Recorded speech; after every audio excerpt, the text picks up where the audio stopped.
Happy to. The department's basically been playing Caesar with these companies. You know, they're basically running these companies. And now we have a situation where the government, the President of the United States, is firing CEOs of private corporations, replacing the boards of private corporations, micromanaging the affairs of these private corporations. Very dangerous precedents. Where does it end is the key question. The other problem is it looks like they're going to hit bankruptcy. I mean, it's probably unavoidable. So we've already put a lot of taxpayer money into these companies. Now we're going to have a bankruptcy situation. The question in my mind is what kind of bankruptcy? There are different forms of bankruptcy. There's Chapter 7, Chapter 11.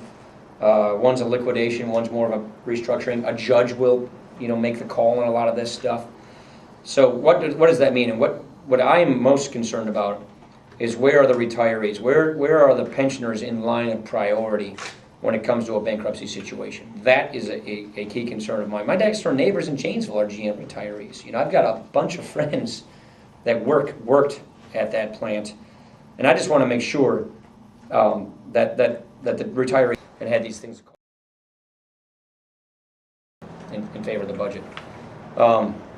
This is a breathtaking budget. I mean, it's really a breathtaking budget. It basically puts us on this cycle of much higher spending, and it chases that higher spending with higher taxes. Those higher taxes never quite catch up with that higher spending, so the difference is borrowing. And our publicly held debt, which is all the bonds we have to send out there for people to buy, typically foreign countries these days, that debt doubles in 5.5 years and triples in 10.5 years. There is more debt accumulated under this budget, under this presidency, than all prior presidencies combined, from George Washington to George Bush.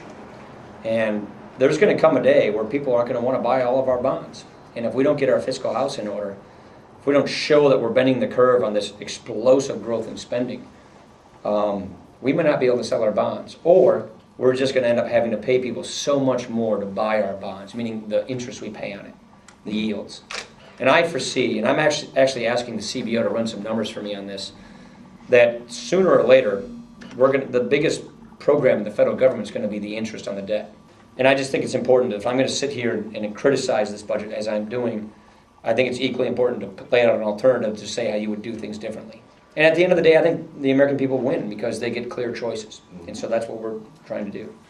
The way it works is, think of the budget as sort of the blueprint of the government. It's sort of the architectural designs of the government. And that passed the House and the Senate 2 weeks ago. The differences between the two versions were very small. It's essentially the president's budget. Next week, they reconcile the differences, the conference committee, and then they'll pass the similar version. So by this time next week, that reconciled bill will probably have passed. And then that basically means Congress has approved the architectural designs, the blueprints. And then the activity moves from the blueprints to actually building the budget, the components of it. All the big spending bills, the tax bills, the new cap and trade energy tax, the national health care initiative, and all of that stuff starts in about a week and then goes through fall. And the goal of any budget, this is the way the process works, but the goal explicitly by the administration and the leaders in Congress is to have all these things in law by fall. Cap and trade, national health care, takeover, and all these very large spending bills and the taxing. Again, I've been criticizing this for the last 4 minutes. We proposed an alternative in our budget. And what I put in our budget was, instead of raising the price of energy, instead of losing our jobs, let's acknowledge the fact that we have a lot of oil and gas in this country that's off limits right now in federal lands. Let's tap into the oil and gas we have. We do it in the cleanest way you do in the world, very environmentally sensitive drilling. And let's therefore make ourselves less dependent on foreign oil. Let's increase the supply and lower the price of energy. And then let's take the revenues we get off of that. And you got to remember, the federal government, with its leases and royalties and taxes and fees, gets between 18 and 25 cents out of every dollar coming out of the ground. And let's invest a portion of that money into a clean energy trust fund to finance cleaner energy research, to finance the deployment of cleaner energy technologies, nuclear, clean coal, solar, wind, biomass, renewables. So let's innovate our way toward a cleaner energy system. Look, I also don't want to have a fossil fuel-based economy, but I don't want to wreck our current, which was more of a way